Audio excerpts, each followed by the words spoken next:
నమస్తే, welcome to fast news. నేను కావ్య. ఇక డీటెయిల్స్ చూద్దాం. కూటమి ప్రభుత్వంపై గలమెత్తిన ఎన్డీయూ ఆపరేటర్. ఇక వివరాల్లోకి వెళ్తే నిన్న ఎన్డీయూ వాహనాలు రద్దు చేస్తూ కూటమి ప్రభుత్వం నిర్ణయం తీసుకుంది. కాగా ఇదే విషయంపై ఎన్డీయూ ఆపరేటర్లు ఆందోళనకు దిగారు.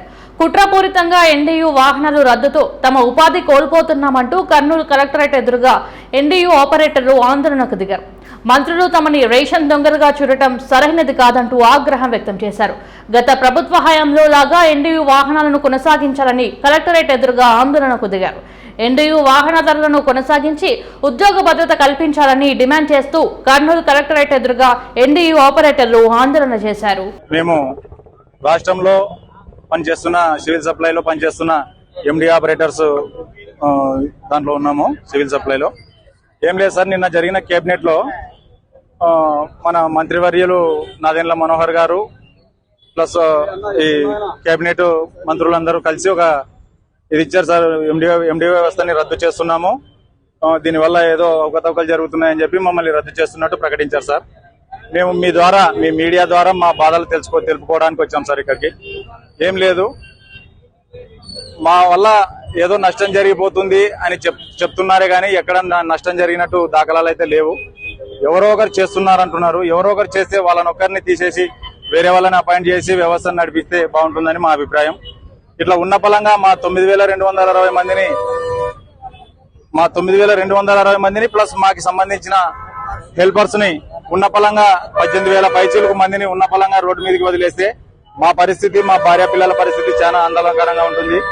దయచేసి ఈ మాటను వెనక్కి తీసుకుంటూ రాష్ట్ర ప్రభుత్వం మమ్మల్ని కొనసాగించేలా నిర్ణయం తీసుకోవాలని మేమందరం వేడుకుంటున్నాం సార్. మాకు 2027 జనవరి నెల వరకు మాకు అగ్రిమెంట్ కూడా ఉంది. ఆ అగ్రిమెంట్ వరకు కొనసాగించి ఆ తర్వాత కూడా మాకు ఏదో ఒకటి ప్రత్యామ్నాయం చూపిస్తూ మాకు ఉద్యోగ భద్రత కల్పించాలని మేము గవర్నమెంట్ ని మీ ద్వారా కోరుకుంటున్నాం సార్. నా పేరు కేశవ్ సార్, నేను వెల్దుర్తి మండలం ఎండియూ ఆపరేటర్ని సార్.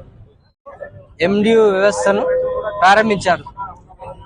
అప్పటి నుంచి ఇప్పటి వరకు ఇంటింటికి వెళ్లి సరుకులు అందజేస్తున్నాం. వృద్ధులు గాని, వికలాంగులు గాని, బెడ్ పైన ఉన్న ప్రతి ఒక్కరికి ఇంటింటికి పోయి తంబే ఇచ్చి వాళ్ళకి సరుకులు ఇస్తున్నాం. ఈ వ్యవస్థ బాగుందని ప్రజలు మా వ్యవస్థనే కోరుకుంటున్నారు. ఇప్పటికి కూడా ఇంటింటికే సరుకులు రావాలి, మాకు ఇంటి దగ్గరికే రావాలా. మేము రేషన్ షాప్ కు పోయి సరుకులు తీసుకునే పరిస్థితి లేదు. మేము వెళ్ళలేము, గంటలు అక్కడ నిలవలేము, మా చేత కాదు. ఇంటి దగ్గరకు వచ్చే విధానమే, ఇంటి వద్దకే నిత్యావసర సరుకులు పంపిణీనే బాగుందని చెప్పి ప్రజలు మెచ్చుకున్నారు. ఈ వ్యవస్థ వచ్చినప్పటి నుంచి నిత్యం పనిచేస్తూనే ఉన్నాం. మాకు మిగిలేదు దీంట్లో 9,000 రూపాయలు. 21,000 వస్తే పెట్రోల్ కి 3,000 పోతుంది, హెల్పర్ కి 5,000 పోతుంది, హమాలికి 1,000-2,000 పోతాయి. మిగతాది 8-9,000లో మేము 15 రోజులు ఏదో ఈ కష్టం నష్టము అన్నం నీళ్లు లేకోకుండా, అంటే ఉదయం నుంచి రాత్రి వరకు కష్టపడితే మేము 9,000-8,000 సంపాదిస్తాం 15 రోజులకు గాను. దీంట్లో అంత కష్ట నష్టాలను కొడి తీర్చుకొని మేము పనిచేస్తున్నాం. కరోనా కష్టకాలంలో కూడా రెడ్ జోన్లలో కూడా మేము బియ్యం పంపిణీ చేశాం. అయితే ఏమైంది, ఈ వ్యవస్థ బాగుంది, ఎండి వ్యవస్థ మీరు కొనసాగించాలి, ప్రభుత్వం తీసుకున్న చర్యలు బాగున్నాయని గత ప్రభుత్వంలో మమ్మల్ని మెచ్చుకున్నారు. అంటే మేము కూడా మా కుటుంబాలను వదిలేసి రెడ్ జోన్లలో పనిచేసాం, డబుల్ తంబు వేయించాము, బియ్యం పంపిణీ చేసాం, మాస్కులు పెట్టుకొని మా ప్రాణాలను ఫలంగా పెట్టి ఆ రోజు బియ్యం పంపిణీ చేశాం. అంటే ఆ రోజు వ్యవస్థ బాగుంది, బాగా చేశారని. గత లాస్ట్ ఇయర్ లో 2024 సెప్టెంబర్ లో కూడా ఈ ఎండి వ్యవస్థ బాగుంది. విజయవాడలో వరద బాధితులకు మాకు 3 జిల్లాల నుంచి మా ఎండి ఆపరేటర్లు, హెల్పర్లు పోయి రాత్రనగా పగలనగా నిద్ర తిండి అన్ని మానేసి అందరికి వరద బాధితులకు అందరికీ నిత్యావసర సరుకులు అందించడంలో ఎంత పని చేశారంటే అంత పని చేశారు. 1:30 గంటలకు రాత్రి మన ముఖ్యమంత్రి నారా చంద్రబాబు నాయుడు గారు ఈ వ్యవస్థ, ఎండి వ్యవస్థ బాగుంది, దీన్ని కొనసాగిద్దాము, మీ కడుపు కొట్టము, మేము ఎక్కడ మిమ్మల్ని ఈ ఉద్యోగం నుంచి తొలగించము, మీకు మేము అండగా ఉంటాము, ఎవరి మాటలు నమ్మొద్దండి మీరు దయచేసి అన్నారు.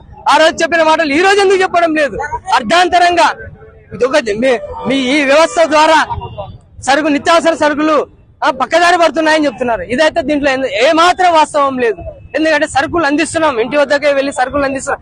అది మాకు ఇచ్చిన బాధ్యత అని మేము మా బాధ్యతను పూర్తి చేసుకుంటూ ప్రతిరోజు మేము పనిచేస్తున్నాం. మా బాధ్యతలు, మా వ్యవస్థలు ఎక్కడైనా ఎవరైనా తప్పు చేస్తుంటే వాళ్ళని శిక్షించండి, మా వ్యవస్థను ఎవరైనా తప్పు చేస్తే వాళ్ళు శిక్షించండి. అలాంటిది మొత్తం వ్యవస్థలను మొత్తం తీసేస్తామంటే మేము ఒప్పుకునేది లేదు. మాకు ఉద్యోగ భద్రత కల్పించాలి, అది ప్రభుత్వ బాధ్యత. అది గుర్తు చేస్తున్నాము. ఎందుకని అంటే 4.5 సంవత్సరాలుగా పనిచేస్తున్నాము. తిండి తిప్పలు మాట్లాడేసి కేవలం 15 రోజులు మాత్రమే పనిచేస్తామనే కాదు, 15 రోజులు ఎంత పనిచేస్తాం, ఎంత కష్టపడి ఉదయం 6 గంటల నుంచి పనిచేస్తే రాత్రి 10 వరకు పనిచేస్తాం. అయితే మా వ్యవస్థను కొనసాగించాలి. అగ్రిమెంట్ ప్రకారం, మాకున్న అగ్రిమెంట్ ప్రకారం 2027 జనవరి వరకు మమ్మల్ని కొనసాగించాలి. ఆ తర్వాత కూడా ప్రభుత్వంలోని ఏదో ఒక శాఖలో మమ్మల్ని ఉద్యోగులుగా నియమించి మాకు ఉద్యోగ భద్రత కల్పించి మా కుటుంబాలను ఆదుకునే బాధ్యత కూటమి ప్రభుత్వానిదే అని తెలియజేస్తూ మనవి చేస్తున్నాను.